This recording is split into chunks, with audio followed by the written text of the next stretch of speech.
Hello everyone, welcome to my YouTube channel.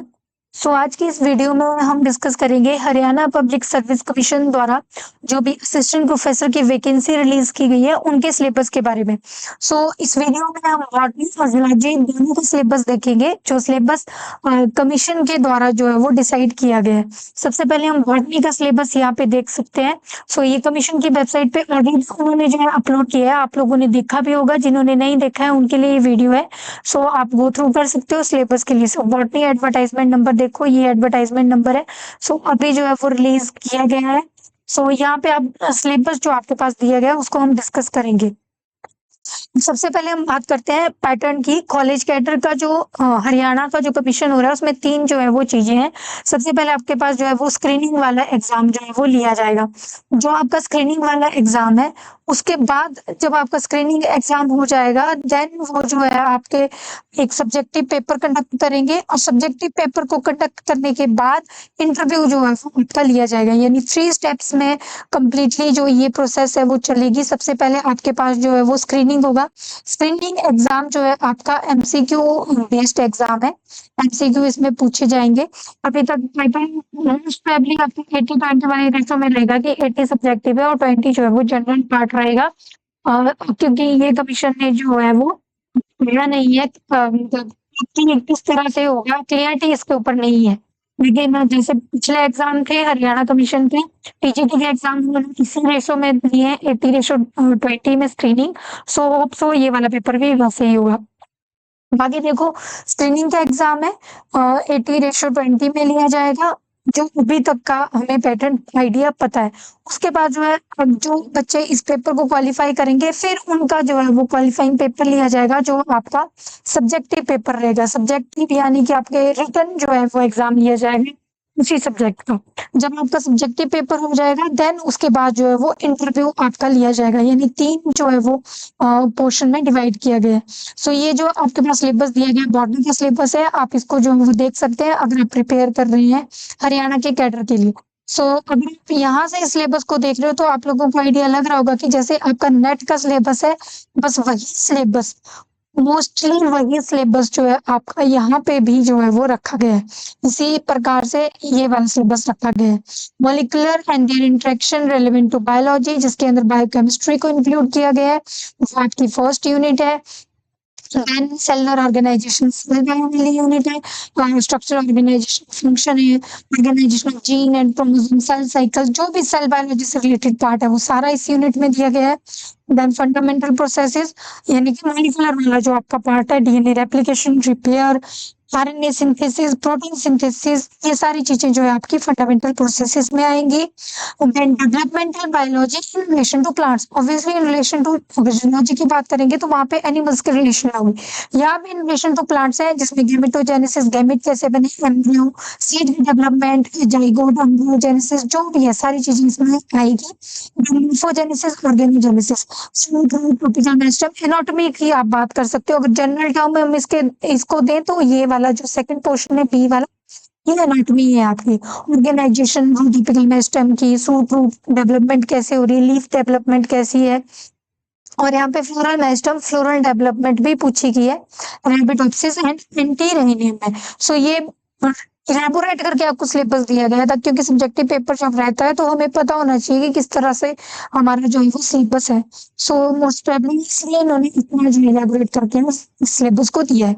Next आपके पास plant physiology रहता है। Plant physiology में आपको पता है फोटोसिंथेसिस आपने करनी है, उसके सारे साइकिल्स और रेस्पिरेशन के सारे साइकिल, ईटीसी से लेकर के alternate oxidase photo respiratory pathway तक, नाइट्रोजन मेटाबॉलिज्म, प्लांट हार्मोन जो इन्वॉल्व है, बायोसिंथेसिस से लेकर फिजियोलॉजिकल इफेक्ट से लेकर मैकेनिज्म इफेक्शन क्या है, सेंसरी फोटोबायोलॉजी की कैसी है, देन जिसके अंदर structure function, phytochrome, cryptochrome, phototropin रहता है, solid transfer, photo assimilate translocation आपकी है, जिसके अंदर जाइलम एंड फ्लोएम से कैसे मूवमेंट है, ट्रांसपिरेशन, लोडिंग अपलोडिंग, ये सारी चीजें इंक्लूड होती है। सेकेंडरी मेटाबोलाइट्स, बायोसिंथेसिस इन सब की इंक्लूडेड होती है। स्ट्रेस फिजियोलॉजी आपकी responses of plant biotic stresses को कैसे रिस्पॉन्स करता है वो सारी चीजें।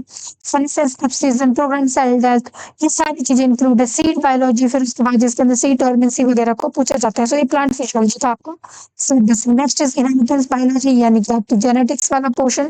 सो जेनेटिक्स वाले पोर्शन में देखो Mendelian principle, dominance, aggregation, Mendelian principle आपको पता होनी चाहिए। Mendelian inheritance, concept of gene के ये छोटे छोटे टर्म्स आपको आइडिया होनी चाहिए, क्योंकि जब सब्जेक्टिव पेपर होता है तो उसमें कुछ क्वेश्चंस छोटे भी पूछे जाते हैं, शॉर्ट नोट्स टाइप भी पूछे जाते हैं।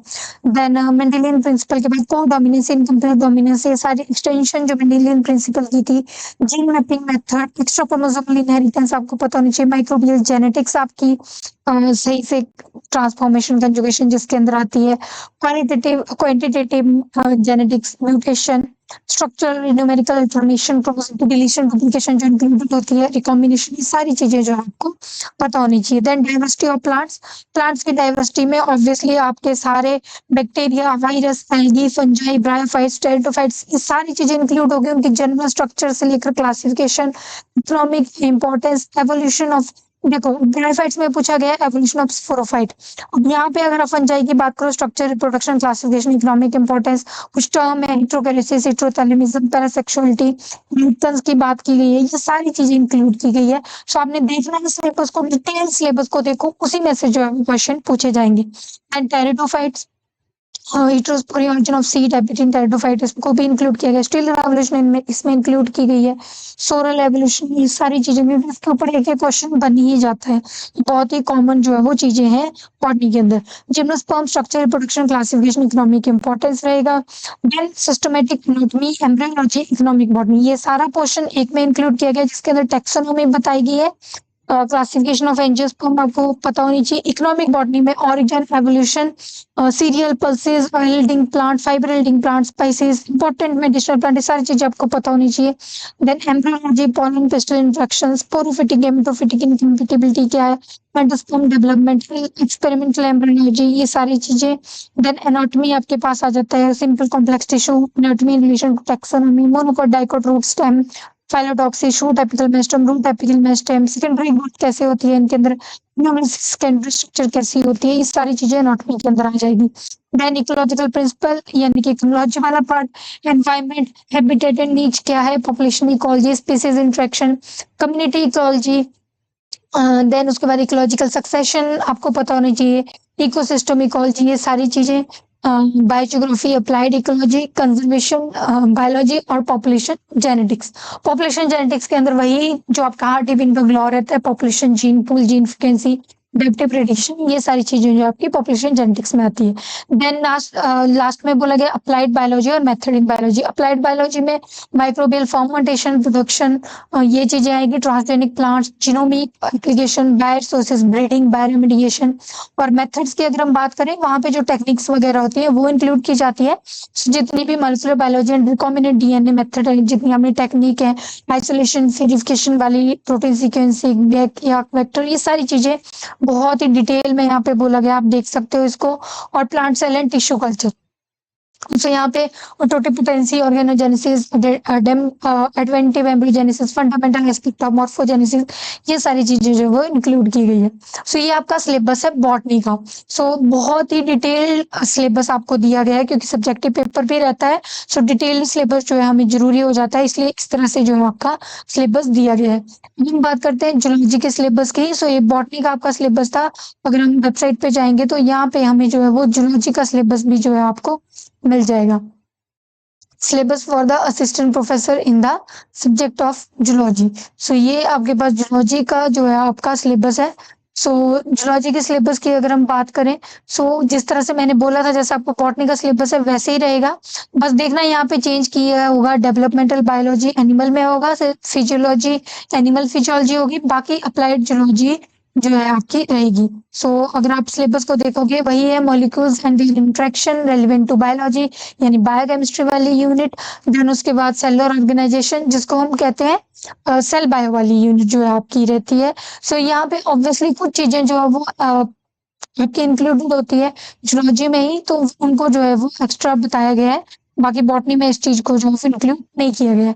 नेक्स्ट इज फंडामेंटल प्रोसेसेस यानी माइक्रोबायोलॉजी वाला पोर्शन। यहाँ पे सारी चीज़ें protein synthesis, RNA synthesis, DNA replication synthesis वो सारी चीज़ें रहेगी। सेल कम्युनिकेशन और सेल सिग्नलिंग, जब आप नेट का सिलेबस देखते हो तो सेल कम्युनिकेशन और सेल सिग्नलिंग होती है और ये मेनली जूलॉजी का पार्ट है, इसलिए इसको जूलॉजी में ही यहाँ पे कैडर में इंक्लूड किया गया है। Cell signalling, cellular communication, cancer के बारे में, इम्यूनिटी वाला जो पोर्शन है पूरा, adaptive, innate, T cell, B cell, ये सारी चीज़ें जो है आपको पता होनी चाहिए। मतलब ऑब्वियसली नेट के लिए अगर प्रिपेयर करते हैं तो ये सारी चीज़ें हम पढ़ते ही हैं, वैसे ही इसका जो है वो सिलेबस बनाया गया है। देन डेवलपमेंटल बायोलॉजी, ऑब्वियसली जो आपका जूलॉजी में डेवलपमेंटल बायोलॉजी होगी वही यहाँ पे इंक्लूड की गई है। Then system physiology, animal physiology जिसमें blood circulation, cardiovascular, respiratory system, nervous system, इन सबको जो है वो इंक्लूड किया गया है। सेंस ऑर्गन, एक्सक्रीटरी सिस्टम, और उसके बाद इसका भी आगे डिटेल दिया गया है कि इसमें क्या-क्या इंक्लूड किया गया है।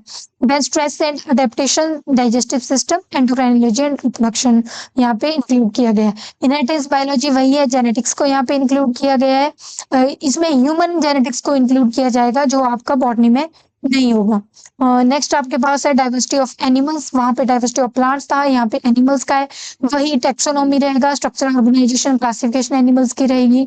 नेचुरल हिस्ट्री इंडियन सब कॉन्टिनेंट की, हेल्थ, एग्रीकल्चरल प्रोसेस और कंजर्वेशन कंसर्न को यहाँ पे इंक्लूड किया गया।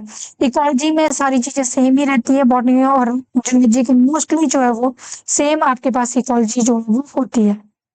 Then next is evolution and behaviour. Evolution और बिहेवियर जो है इसमें इसको इंक्लूड किया गया है सिर्फ और सिर्फ जूलॉजी में। सो आप देख सकते हो जिसमें लैमार्किनिज्म, डार्विनिज्म, मेंडेलियन के कॉन्सेप्ट, म्यूटेशन की जितनी थ्योरी है वो सारी इंक्लूड की गई है। Origin, cells and unicellular evolution को इंक्लूड किया गया है। Molecular evolution, mechanisms, brain behaviour and evolution, इन सबको जो है वो एवोल्यूशन वाले पोर्शन को ही जूलॉजी में इंक्लूड किया गया है। नेक्स्ट इज अप्लाइड जूलॉजी आपकी रहती है जिसके अंदर एप्लीकेशन इम्यूनोलॉजिकल प्रिंसिपल आते हैं, transgenic animal, genomics, bioresources, breeding in animal आता है, इंटीग्रेटेड पेस्ट मैनेजमेंट और बायोरेमिडिएशन आता है। ऑब्वियसली अप्लाइड जूलॉजी और अप्लाइड बॉटनी दोनों डिफरेंट रहेंगे, जूलॉजी में जूलॉजी वाला पोर्शन, बॉटनी में बॉटनी वाला। नेक्स्ट मेथड्स इन बायोलॉजी है, यहाँ पे जो टेक्निक्स है जो जूलॉजी में मेनली यूज की जाती है उनको इंक्लूड किया जाएगा। Molecular biology and recombinant DNA और स्टैटिस्टिकल मेथड्स को भी यहाँ पे जो है वो इंक्लूड किया गया और कुछ माइक्रोस्कोपिक टेक्निक्स को, क्योंकि वहाँ पे अगर हम बॉटनी वाले सिलेबस को याद करें तो ब्रीडिंग वाला, प्रोबेबिलिटी, पोटेंसी वगैरह, सेल कल्चरिंग वो सब इंक्लूड किया गया था और यहाँ पे स्टैटिस्टिकल मेथड्स और माइक्रोस्कोपिक टेक्निक्स को जो है वो इंक्लूड किया गया। सो ये आपका जूलॉजी का सिलेबस है। दोनों जो बॉटनी और जूलॉजी का सिलेबस है मोस्टली नेट का जो आपका सिलेबस है वैसा ही है। ऑब्वियसली जो बॉटनी में चीजें हैं वो बॉटनी में डाली गई हैं, जो जूलॉजी की है animal physiology, plant physiology, evolution, इस तरह से उनको डिफरेंशिएट किया गया है। देखिए इन दोनों का जो सिलेबस है मैं आपको बॉटनी इनसाइट टेलीग्राम चैनल में भी प्रोवाइड करवा दूंगी, ऑफिशियल वेबसाइट पे भी आपको ये जो है वो मिल जाएगा। सो जो भी प्रिपेयर कर रहे हैं वो इस सिलेबस को जो है वो देख सकते हैं। होप सो ये वीडियो आपके लिए हेल्पफुल रहेगी। Thank you so much.